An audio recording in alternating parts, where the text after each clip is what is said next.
Hi everyone, this is Yemen भैया और आज हम बात कर रहे होंगे डिस्ट्रैक्शंस के बारे में। उससे पहले मैं 2-3 किस्से आपके साथ शेयर करना चाहूँगा। और कोई भी हमें बिल्डिंग बनानी होती है तो बिल्डिंग का कंस्ट्रक्शन करने से पहले 2 व्यक्तियों की रिक्वायरमेंट होती है। एक होता है आर्किटेक्ट और एक होता है इंजीनियर। बिना आर्किटेक्ट के इंजीनियर जो बनाएंगे वो शायद हमें पसंद ना आए, सुंदर ना लगे, कमरे छोटे बड़े बन सकते हैं। और अकेले आर्किटेक्ट भी कोई बेनिफिशियल नहीं है क्योंकि बनाने वाला तो कोई इंजीनियर चाहिए। इसी प्रकार से जैसे साइकिल होती है तो साइकिल के भी हमारे 2 टायर होते हैं। आगे वाले टायर का काम है डायरेक्शन देना और पीछे वाले टायर का काम होता है पुल लेकर आना, जिससे मेन हमें ताकत मिल रही होती है गाड़ी को आगे लेके जाने की। इसी प्रकार से एक बार रोड क्रॉस करनी थी तो रोड क्रॉस करते वक्त एक अंधा व्यक्ति था जो देख नहीं सकता था, पर अच्छा बाकी सारी चीज़ें वो चल सकता था, बॉडी उसकी स्ट्रांग थी पर देख नहीं सकता था। और एक और व्यक्ति उसके बगल में था जो देख तो सकता था पर उसके पैर अच्छे से काम नहीं करते थे। तो दोनों ने आपस में सहमति बनाई कि यार एक दूसरे को उठा लेगा, एक की आँख काम यूज़ हो जाएंगे, एक के पैर यूज़ हो जाएंगे और रोड क्रॉस हो जाएगी। दोनों ने मिलके रोड क्रॉस कर ली। इन जो तीनों कहानियाँ हैं इन सब का समरी ये है कि भाई लाइफ में 2 चीज़ें हमें चाहिए। पहला तो एक विजन होना चाहिए कि भाई जाना क्या है, करना क्या है, मेरे लिए क्या सही है और ये मुझे कर लेना चाहिए। और दूसरा होता है जिसे हम कहते हैं एग्जीक्यूशन, कि भाई आप चाहे बाइसिकल के दोनों में से एक टायर हटा दो, चाहे आर्किटेक्ट इंजीनियर में से कोई हटा दो, या फिर ये जो अभी हमने स्टोरी डिस्कस करी ब्लाइंड मैन और लेम पर्सन की, इनमें से किसी एक को हटा दो। हम अपने एंड गोल तक पहुंचने में हमें परेशानी होती है। तो कई बार दिक्कत होती है विजन लेने में कि हमने ही अपने आप को काफ़ी नाकारा नालायक समझ लिया होता है और हम सोचते हैं कि यार पता नहीं हमसे ये चीज़ होगी या नहीं होगी। यहाँ पे बात ओवर पॉजिटिव होने की नहीं हो रही है, यहाँ पर बात हो रही है अपने लिए एक सपना लेना कि यार इस पृथ्वी के ऊपर अगर कुछ ऐसे व्यक्ति हैं जिन्होंने बिना कोई सपोर्ट के स्वयं की मेहनत पे कोई चीज अचीव करी है तो मैं क्यों नहीं कर सकता। और दूसरा कि अगर आपने विजन ले लिया है तो व्यक्ति लैक करता है एग्जीक्यूशन के अंदर, क्योंकि एग्जीक्यूशन हार्ड होता है और हमारा ब्रेन आज के दिन इस प्रकार से वायर्ड है कि भाई हम डिस्ट्रैक्शंस की तरफ जल्दी अट्रैक्ट हो सकते हैं। मेरे सामने आप एक चिप्स का पैकेट रखोगे तो मैं खा जाऊंगा, अगर मेरे सामने चॉकलेट रखोगे तो मैं खा जाऊंगा, अगर आपके सामने भी इसी प्रकार से दूसरी चीजें रखी जाएंगी तो आप वो खा लोगे। इसी प्रकार से एनवायरनमेंट बड़ा इंपॉर्टेंट होता है। सबसे पहले तो कि अगर आपके चारों तरफ ऐसी चीजें हैं जो आपको डिस्ट्रैक्ट कर सकती हैं तो आप डिस्ट्रैक्ट हो जाओगे, आपका माइंड वायर्ड इस प्रकार से।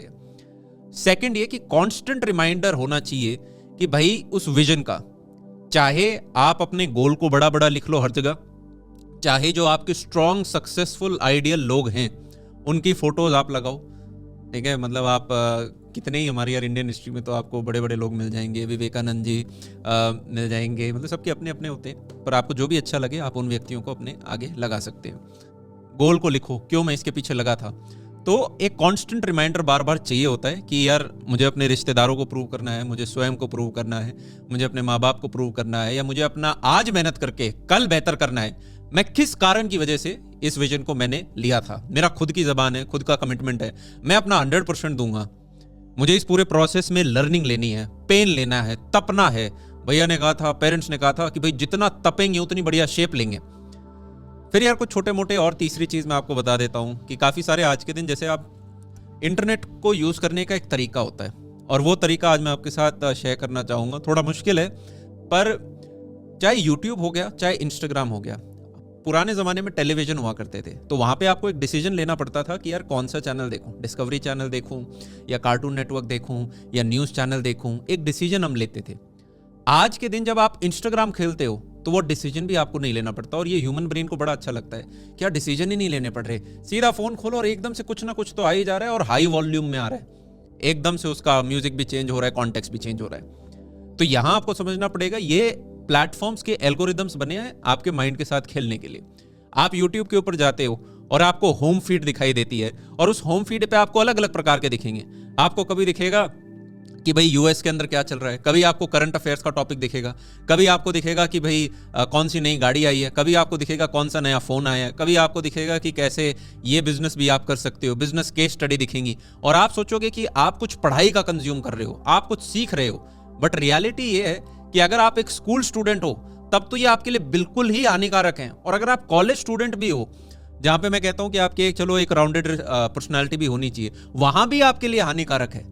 कायदे से ये होना चाहिए कि आपने अपना विजन जो लिया है, अब उसको वहां तक पहुंचने के लिए आपको जिस जिस चीज की जरूरत है आप उस स्पेसिफिक चीज को ही यूट्यूब पे जाके सर्च करो।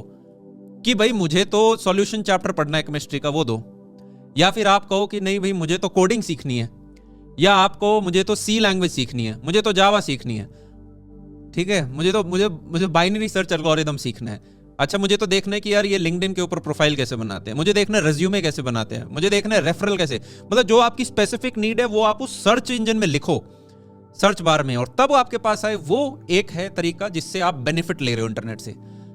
अदरवाइज अगर आप होम फीड से चल रहे हो या बिना डिसीजन लिए जो आप सर्च मार रहे हो, वो आपको नुकसान देता है। अब इसका सॉल्यूशन क्या है?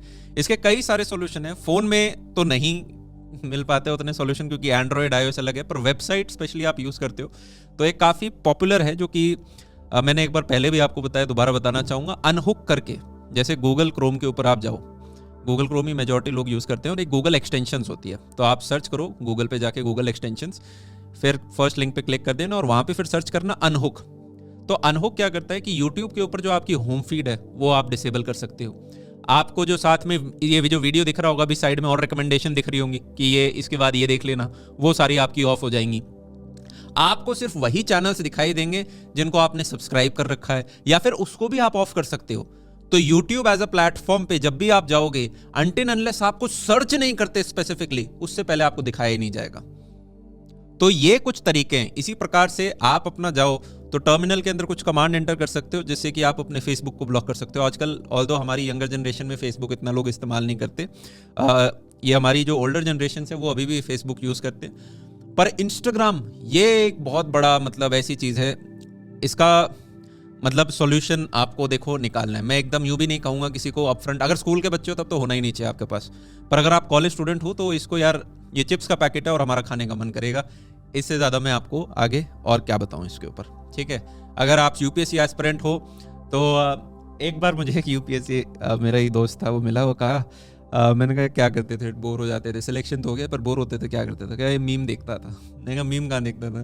बोला इंस्टाग्राम पे खोल के मीम देखता था। मैंने कहा पढ़ाई से डिस्टर्ब नहीं होता? बोला इंस्टाग्राम नहीं मुझे बचा है। बोला मैं पागल हो जाता था पढ़ता पढ़ता, फिर लास्ट में मीम्स देख के मैं अपने आप को टेक करता था। पर यहाँ पे आपको देखो समझना है कि हर एक की अपनी अपनी कंट्रोल क्षमता होती है। तो किसी ने एक बार पूछा था कि ट्रुथ की क्या डेफिनेशन होती है, तो कहीं पे बहुत पुराना लिखा था कि what works is the truth, so whatever works for you works for you. इसी प्रकार से एक शब्द होता है उपनिषद, आपने सुना ही होगा। हमारे कल्चर में एक ऐसी चीज़ है जो 5000 साल पहले बनी और काफ़ी बहुत गहराई है उसके अंदर। तो उपनिषद शब्द का मतलब होता है सिटिंग नियर अ टीचर, या sitting near a master, sitting near a गुरु।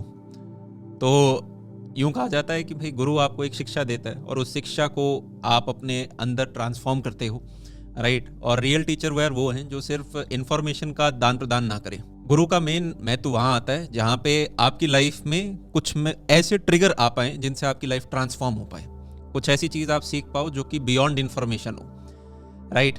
तो आपको पहला तो एक विजन ले लेना है और उस विजन को चिपका दो हर जगह। आप हर जगह उसे लिखो, अपनी नोटबुक के ऊपर लिखो, अपने लैपटॉप के वॉलपेपर के ऊपर लिखो, अपने मोबाइल के ऊपर लिखो। और ये नहीं है कि लिखने से काम हो जाएगा, विजन के बाद आपको अपना पिछला टायर चाहिए, which is the execution, the engineer. और इसके अंदर भाई आपको सबसे पहले डिस्ट्रैक्शंस को हटानी है, हर्डल्स को हटाना है। तो चाहे आप ये वेबसाइट के मैंने 2-3 जो तरीके बताए वो यूज़ कर लो, चाहे आप कुछ एप्लीकेशंस को डिलीट कर दो, right. What ever is your truth, what ever works for you will work for you, and keep reminding your self कि भाई वी आर ऑल्सो ह्यूमन। अपने आप को डिस्करेज नहीं करना है, ना किसी से डिस्करेज होने देना है कि भाई तुम तो नालायक निकम्मे हो। अगर आप सोचोगे हम नालायक निकम्मे हैं तो हम बन जाएंगे, और अगर आप सोचोगे यार जो पहले था ठीक था, पर मैं एक लर्नर हूं, मैं जो भी पहले था उससे कल बेहतर जरूर बनूंगा, और उसके अगले दिन और बेहतर बनूंगा, और 1 साल बाद वाला वर्जन और बेहतर होगा। तो आप हमेशा, इनफैक्ट आपको हमेशा यूं मानना है मैं होऊंगा नहीं, मैं हो चुका हूं। ये भी आपको कई बार हेल्प करता है। अब आपको लगेगा ये ओवर पॉजिटिविटी है, और इसे ओवर पॉजिटिविटी से कंफ्यूज नहीं करना है, इसे देखना है एज फेथ। विवेकानंद जी ने कहा था कि one must have faith in himself.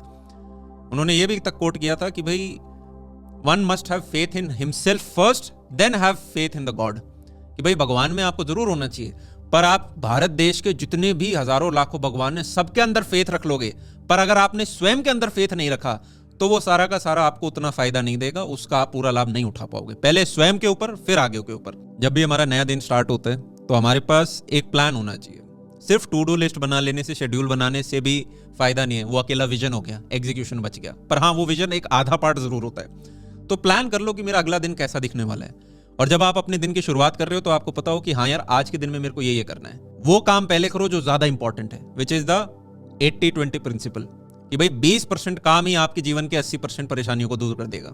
और हमारा 20% काम आपको पता ही है करियर फर्स्ट होता है, तो उसके ऊपर ध्यान दो। तो आप सबसे पहले एक आप अपना पेज निकाल लो और उसके ऊपर अपना विजन हम सबसे पहले लिख लेते हैं। और विजन जो है मुझे लगता है इस प्रकार से लिखा जाता है, इसको मैं बोलता हूँ कि सबसे पहले लिख लो कि मेरे अगले 10 साल का विजन क्या है, कि 10 साल बाद मैं अपने आप को कैसे देखता हूँ। फिर 10 साल तो बहुत लंबा हो गया, वो लिखने के बाद फिर आपका अगले 1 साल का क्या प्लान है, 1 साल में आप कहाँ पहुंचना चाहते हो। अब 1 साल का भी रोड मैप काफी बड़ा होता है, फिर उसको करो कि मेरा अगले 1 महीने का क्या है, कि अगले 1 महीने में मैं क्या कर सकता हूं, क्योंकि वो डूएबल है, उसका आपको एकदम से रिजल्ट दिखेगा।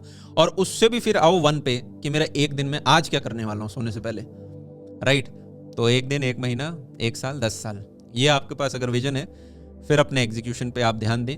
चिप्स के पैकेट को अपने से दूर रखें, ठीक है। आपका चिप्स का पैकेट क्या है, किसी के लिए वो एक रिलेशनशिप हो सकता है, किसी के लिए वो कोई डिवाइस हो सकता है, किसी के लिए वो रॉन्ग फ्रेंड्स हो सकते हैं, किसी के लिए वो रॉन्ग रिश्तेदार हो सकते हैं, किसी के लिए वो रॉन्ग फैमिली मेंबर्स भी हो सकते हैं, राइट। और अपने आपका देखो, मैंने ये रियलाइज करा काफ़ी बार कि कई बार हम इधर उधर चीज़ों में समय डिस्ट्रैक्ट कर देते हैं और यूजुअली वो स्क्रीन टाइम होता है, पर वो स्क्रीन टाइम हमें कभी याद नहीं रहता। मतलब मैं 6 महीने पहले का स्क्रीन टाइम सोचने की कोशिश करूँ कि क्या कर रहा था, नहीं याद रहेगा।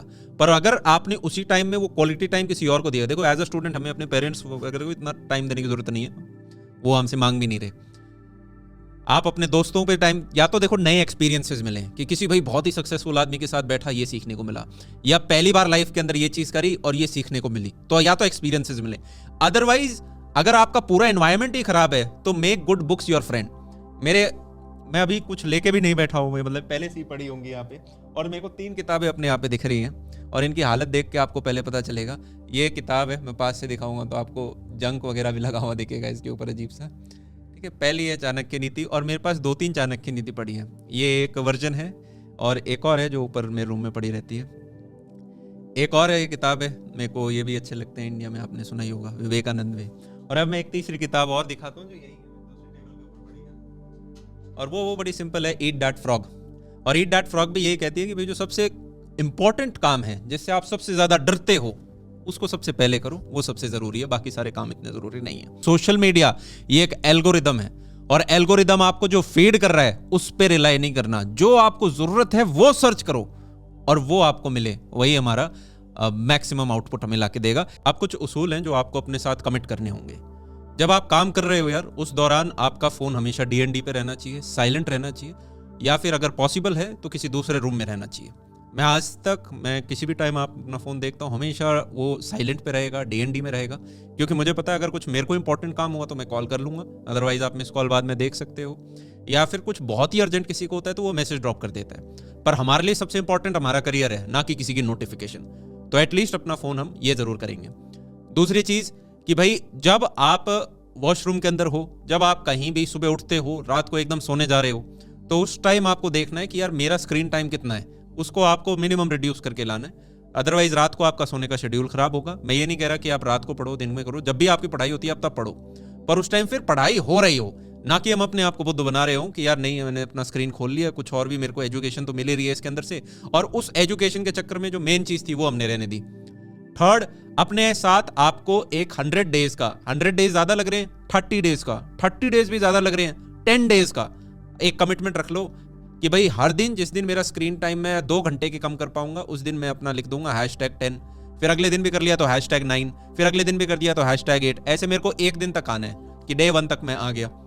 किसी का ऑलरेडी 2 घंटे है, वो अपना और कम कर दो, 1 घंटे तक ले आओ, क्योंकि आजकल बच्चों का 5-5, 6-6 घंटे तक स्क्रीन टाइम जा रहा है। एक तरह से एक फुल टाइम जॉब हो चुका है स्वयं का समय दूसरी जगह लगाने का। फोर्थ, अनहुक हम डिस्कस कर चुके हैं, उससे यूट्यूब की रिकमेंडेशन फीड वगैरह सब हट जाएगी, जो आप सर्च करोगे सिर्फ वही दिखेगा, और यही राइट तरीका है, जो आपको सर्च करना है वही यूट्यूब पे सर्च करो, ना कि एल्गोरिदम का खाओ।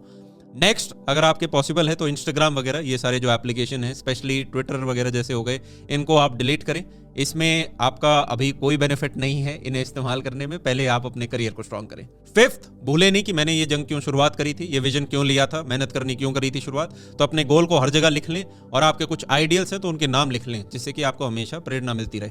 सिक्स्थ, हैव फेथ कि हाँ यार मैं सीखने वाला व्यक्ति हूं, मैं अपनी कमियों पे हमेशा काम करूंगा और कल को एक बेहतर वर्जन, हमेशा आज से बेहतर कल बनूंगा। और भाई जो इंपॉर्टेंट चीजें हैं उन्हें हम पहले निकालेंगे। तो आई होप अब आप अपना विजन भी लिख लेंगे और उसके एग्जीक्यूशन के प्रति भी डायरेक्शन में काम कर रहे होंगे, और जो भी आपके डिस्ट्रैक्शंस हैं उन्हें अवॉइड करेंगे, और एक 10 डेज 30 डेज 100 डेज का ट्रैकर अपने साथ लगा रहे होंगे। बी ऑनेस्ट विद योरसेल्फ, सारी चीज एकदम एलिमिनेट नहीं कर सकते, पर हाँ अगर वो हमारे लिए हानिकारक है तो उस पार्ट को हटा के जितना पार्ट हमारे लिए नेसेसिटी है उस पार्ट को हम रखेंगे तो हमें बेस्ट आउटपुट मिलेगा। तो चलो यार, तब तक के लिए bye bye, take care and see या।